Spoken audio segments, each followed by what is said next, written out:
estos dies tots hem viscut moltíssimes emocions, sentiments, tantes i tantes vivències que hem expressat davant la Mare de Déu, del Remei, i ara avui aquí, a la seva ermita, aquí en aquest lloc incomparable, doncs també anem a donar gràcies per tots aquests dies, per tot el que hem pogut viure i per tots aquests sentiments, pregàries, coses que demanem, persones que portem al cor, tantes i tantes coses. Ara simbòlicament les posem aquí damunt l'altar, als peus de la Mare de Déu del Remei.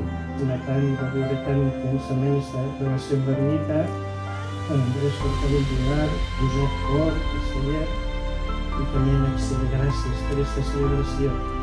A Déu pels nostres pecats, per aquelles faltes, febleses o coses que podríem fer millor. Glòria a Déu a dalt del cel i a la terra, pau als homes que estima el Senyor. Us n'anem. Ni tan sols no val més que el fan. La pressa més que la salut i que la bonifica. L'amor, Senyor, no tinguem de saciar-nos. Una espasa de 2 cants. Evangeli segons Sant Marc. Un fals contra un altre, que facis cap frau, honra el pare i la mare. Jesús el contrarià i se n'ha anat tot trist, perquè era molt ric. El que és bo per a nosaltres i per als diners. Saber trobar aquesta saviesa pràctica del cor, anar pensant el que de veritat ens ajuda a nosaltres i als diners. Però normalment una herència és algo que et dona, no? Per tant, és un regal, és un do, una vida que... No, justament perquè això... I a vegades ens diuen coses que no ens agraden. A aquell no li va agradar gens el que va dir Jesús. Tota llàgrima eixugueu, tot dolor sabeu minvar, sempre mos buscarem,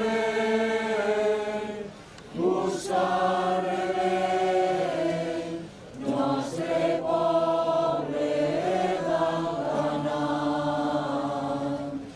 Finalment, Mare Senyora, l'esperança en vos posem, que sembla la mediadora, la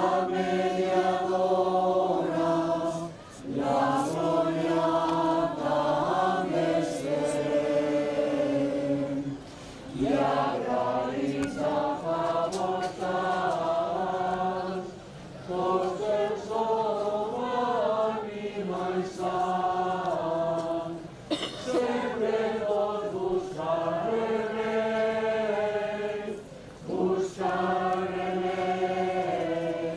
nostre poble d'Alcanà. Elegida sou per Déu, salut del gènere humà, sempre vols buscar remei, nostre poble d'Alcanà. El Senyor sigui sempre amb tots vosaltres. I que ens beneixi Déu Totpoderós, Pare, Fill i Esperit Sant. Amén.